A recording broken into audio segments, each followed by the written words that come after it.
ترید فقط خرید و فروش نیست. نظم و تحلیل فرق یه تریدر بازنده با یه تریدر حرفه‌ایه. اینجا دقیقاً همون جاست که سامورای تریدینگ ژورنال ورژن اکسل بازی رو برات تغییر میده. بریم آروم آروم بخش‌های مختلف این تریدینگ ژورنال رو بهتون نشون بدیم. این ژورنال در داخل برنامه اکسل قرار داره و قسمت‌های حالا پیشرفته زیادی داره که دونه دونه توضیح میدیم. اینجا واسهتون کل سودتون رو نشون میده در واقع و حالا با یک گراف کوچیکی هم اینجا واسهتون میزنه. بعد پرافیت فاکتور، اوریج ریسک یعنی چقدر ریسک کردید به طور میانگین، وین ریت و سود کل اکانت ها رو اینجا نشون میده. چقدر حالا از اون سهم مثلا لات زدید یا شیر زدید یا کوانتیتی زدید تو کریپتو. و قسمت بعدی استیتس هست که اینجا هم توتال فیز رو نشون میده یا همون کل کارمزد. بعد بزرگترین وینتون،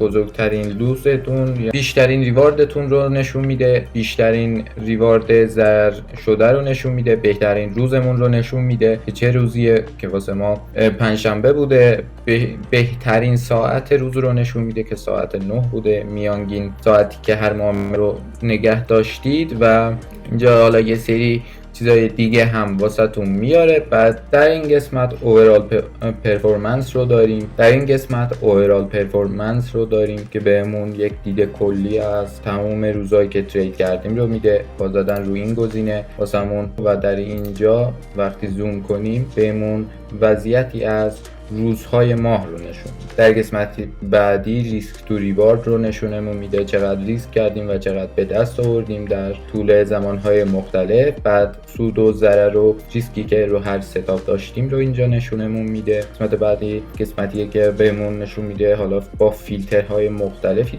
گذاشتیم اینجا. با فیلترها مثلا میتونیم بزنیم فقط سهام اپل رو نشونمون بده. ببینیم تو سهام اپل فقط به این صورت بوده، وین ریت مثبت بوده. میتونید چندین گزینه رو هم انتخاب کنید، مثلا بیت کوین با سهام انویدیا و مثلا اپل. فقط برای این ستا رو نشون بده که این هم بهتون با کامل ترین جزئیات بهتون نشون میده. یا میتونید تاریخ رو فیلتر کنید، مثلا یک ماه یا روز رو فیلتر کنید و بهتون برآیند همون ماه یا روز رو نشون بده. بعد حالا یه سری فیلترهای دیگری داریم که مثلا طبق پلن بوده، با احساسات بوده، نمیدونم یه سری خیلی چیزای دیگه. بعد در پایین حالا ویک دی پرفورمنس رو داریم که هر روز هفته چه برآیندی واسهتون داشته. بعد تایم آف دی رو داریم، میگه هر ساعت از روز چقدر سود داشته یا چقدر ضرر داشته که طبق این میتونید بفهمید که استراتژیتون مثلا در چه سشنی و در چه برهه زمانی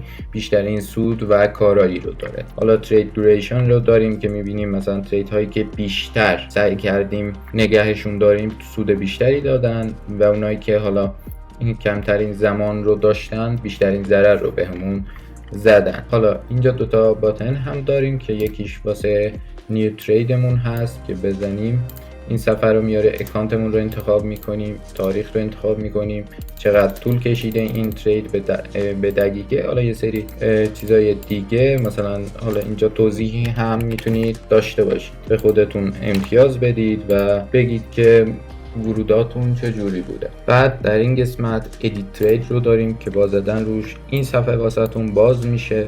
میتونید اینجا ترید جدید اضافه کنید یا ادیت کنید یا کلا حذفش کنیم. مثلا این ترید رو میتونیم عوضش کنیم. بعد اینجا هم یه رفرش باتنی داریم که با زدن روش کامل دیتا هاتون رو رفرش میکنه. بریم این ورم حالا یه سری چیزایی داریم، مثلا بزنیم فقط ترید هایی که رو اکانت یکمون صورت گرفتن رو میاره یا اکانت 4.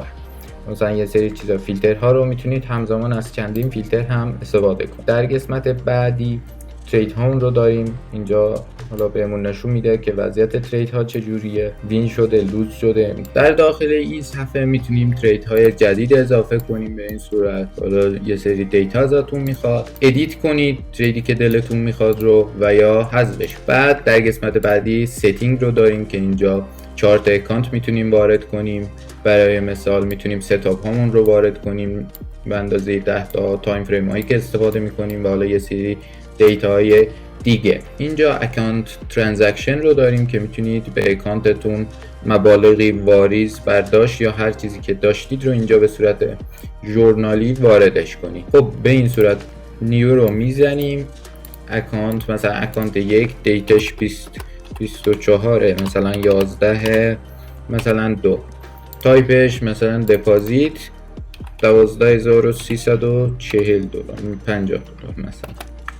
خب سیو رو بزنیم یس. اینجا واسمون میاره و اکانتمون بالانس نهاییش رو نشون میده که بالانس اولیه‌مون این بوده و نهاییش هم این شده.